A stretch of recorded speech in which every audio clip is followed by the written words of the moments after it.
และเฮาได้ใช้ความพยายามครั้งสุดท้ายในการไปพบแพทย์และในการไปพบแพทย์นั้นตูก็ได้เตรียมจดบันทึกที่ตูเคยจดไว้เพื่อที่จะให้หมออ่านเพราะตูเราบ่ไหวตอนนั้นแต่เมื่อได้ไปพบหมอคนนั้นแล้วซึ่งเป็นผู้ชายและมีหน้าตาและรูปร่างคล้ายกับแฟนเก่าของเฮาตอนนั้นเฮาเกิดอาการ Panic Attack ขึ้นทันทีและมันบ่แม่นแค่ความรู้สึกเครียดธรรมดาแต่มันเป็นภาวะที่ร่างกายตอบสนองอย่างรุนแรงคือกับว่ากำลังเผชิญอันตรายอยู่ตอนนั้นตูให้เลยเนาะน้ำตาไหลโตสั่นหายใจบ่ออกและรู้สึกอยากหนีออกจากห้องนั้นให้เร็วที่สุดดีที่ตอนนั้นเฮามี support worker ไปนำเนาะซึ่งเราก็ได้พาตูออกมาจากห้องนั้นและเข้าไปรับเอาใบสั่งยาจากแพทย์แล้วก็พาตูนั้นไปรับเอายาหมอได้ให้ยานอนหลับมาเนาะและมันก็ช่วยให้ตูนอนหลับได้แน่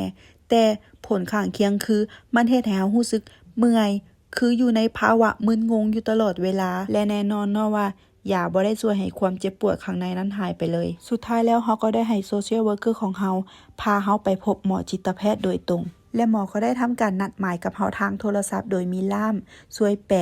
และนั่นคือจุดเริ่มต้นของการบำบัดรักษาที่แท้จริงเฮาได้รับการบำบัดจากจิตแพทย์คนนี้อย่างต่อเนื่องเป็นเวลาหลายเดือนโดยใช้แนวทางที่เอิ้นว่า Talk Therapy หรือการเว้าลมบำบัดซึ่งเป็นวิธีที่ช่วยให้เฮาเข้าใจตัวเองหลายขึ้นหมอช่วยปรับ mindset หรือที่เอิ้นว่าความคิดค่อยๆคลี่คลายความรู้สึกผิด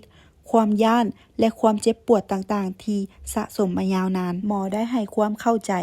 และพื้นที่ปลอดภัยในการรักษาตัวเองไปทีละก้าวทีละก้าวและเฮาก็เริ่มกลับมายืนได้อีกครั้งถึงแม้มื้อนี้เฮาจะยังเข้มแข็งบ่ได้เต็มที่แต่เฮาก็บ่ได้จมอยู่ในความมืดคือมื้อนั้นอีกแล้วและเฮาอยากให้คนใดก็ตามที่กำลังต้องการความช่วยเหลืออยากที่จะเปิดใจเล่าให้ไผจักคนฟังสิ่งที่อยู่ในข้างในใจของเฮา